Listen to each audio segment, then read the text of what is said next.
Você sabe quem foi o pior político da história da humanidade? Não é o ladrão que você conhece, que eu conheço, não.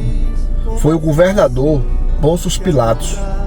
Ele teve nas mãos a oportunidade de salvar a vida de Jesus Cristo, nosso Salvador, e passou a bola para frente praticamente como se fosse um voto nulo, isentão, e deixou Jesus ser crucificado.